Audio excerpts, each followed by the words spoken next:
You know how sometimes you hear about family drama and it just, well, it pulls you right in. We've got this account today. It's titled, "You Don't Belong in This Family. My sister humiliated me in front of everyone and I made her pay." I mean, wow. Just the title alone tells you there's years of something brewing there, doesn't it? Oh, absolutely. It sounds intense. Like this isn't just a minor spat. It feels like a real moment of reckoning. Exactly.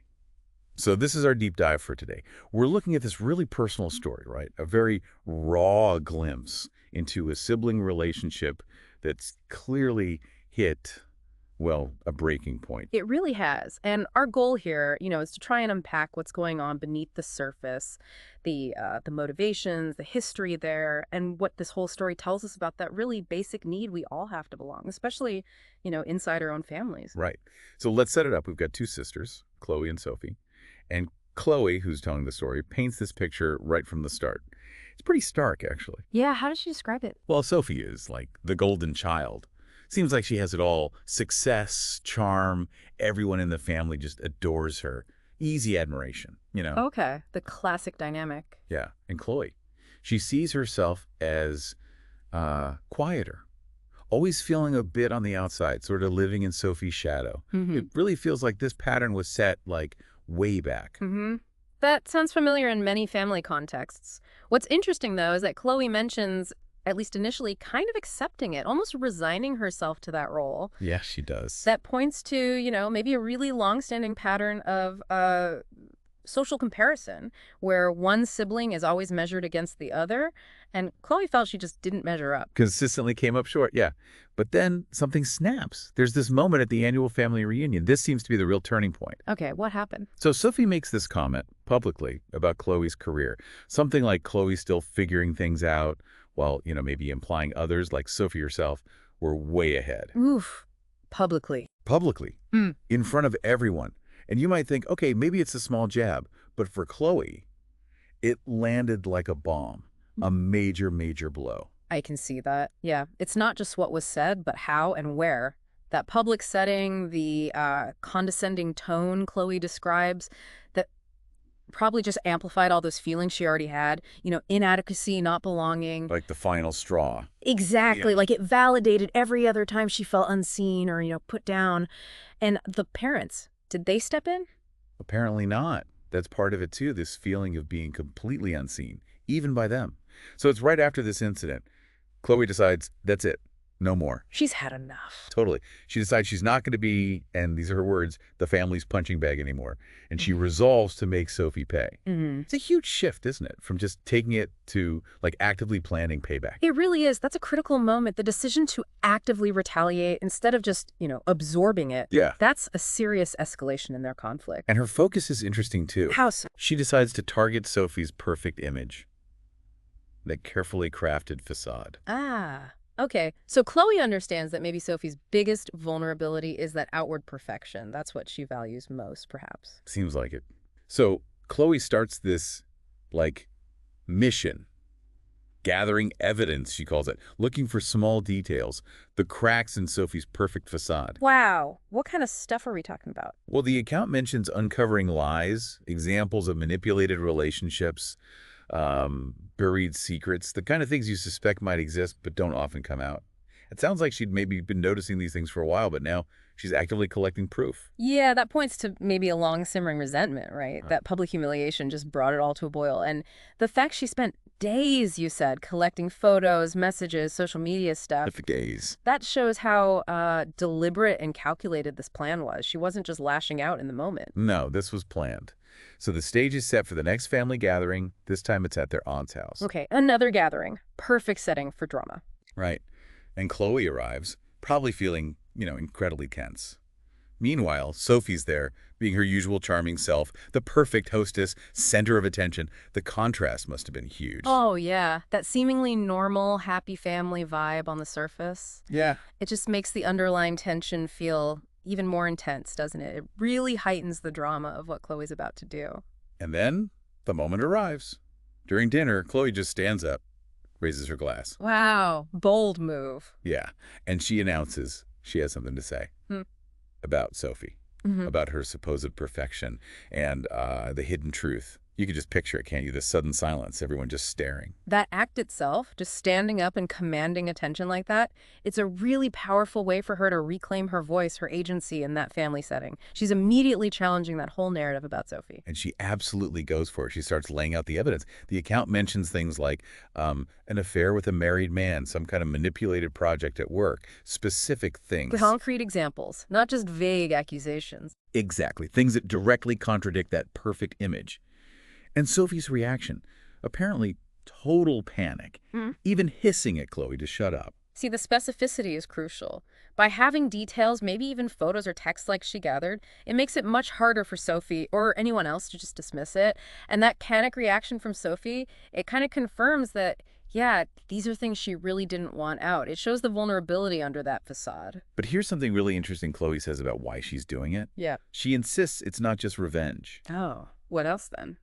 She frames it as needing to show everyone Sophie's true self, but also, and this feels key, as a way to assert her own worth in the family, like, see me, I matter too. It's more complex than just wanting to hurt her sister. That is complex. Okay, so there's definitely an element of wanting Sophie to face consequences, no doubt. But tying it to her own self-affirmation, that adds a whole other layer. It speaks to that deeper need, maybe, to just break free from constantly being compared and, feeling like she wasn't good enough. And Sophie tries to stop her, obviously. Tries to shut her down right there. But this time, Chloe refuses. She won't be silenced. And that right there is the shift. That's the core change in their dynamic. Chloe breaking that pattern where Sophie always had the power, always controlled the conversation, always minimized her. She's taking control. So the immediate aftermath sounds like chaos, basically. Shocked silence from the family, Sophie furious, making threats. But Chloe, amazingly, holds her ground. She's not scared anymore. That's a huge internal shift for Chloe. Yeah, and then the parents react. But maybe not how Chloe hoped. Her mother apparently expresses disappointment, not in Sophie, but in Chloe, saying, this wasn't the right way to handle things. Oh, wow. That's tough. And the father, initially, just silence. Well, that family reaction, it really shows how tangled these things get, doesn't it? The loyalties, the unspoken rules. Even if Sophie's behavior was the trigger, Chloe's public confrontation blows up the family's usual way of dealing with things, or maybe not dealing with things, just keeping up appearances. Keeping the peace, yeah. Right, so the mother's reaction might be about discomfort with that disruption. And the father's silence. Maybe he's just processing it all, figuring out what this means. But Chloe defends herself. She basically says, look, this has been happening for years. I felt overlooked, like I don't belong. She finally gets to say it all out loud. Which is probably crucial for her, regardless of their reaction, finally voicing all that accumulated pain. It forces the family, whether they like it or not, to at least see the fallout from this dynamic they allowed. Definitely. But the rest of the evening? Just imagine the awkwardness. Unbearable, probably. You'd need a knife to cut that tension, I bet. So what happens longer term? Well, Sophie apparently tries to turn the family against Chloe, manipulate the situation, and it seems like she has some success with that. That's not surprising, given her established role, maybe. Right. But Chloe decides, okay, I need some distance. She steps back, doesn't engage in more drama, and then something unexpected happens. That's that. She gets a message from her father, which leads to a conversation, and he actually apologizes to her. Really? The father? Yeah.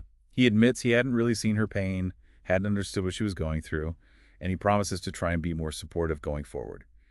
That feels huge for Chloe. Oh, that is huge. That's potentially a massive turning point. Him acknowledging her experience, validating it, apologizing for his, maybe, inaction. That could be incredibly healing for her, even if other relationships remain strained. A real step forward.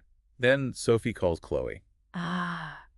The apology call? Kind of. Yeah. But Chloe says it sounds completely hollow, insincere. She immediately clocks it as manipulative, like Sophie's just trying to do damage control for her own image, not actually feeling sorry. That tracks. If Chloe's assessment of Sophie's focus on image is right, then yeah, an insincere apology to try and smooth things over makes sense from Sophie's perspective.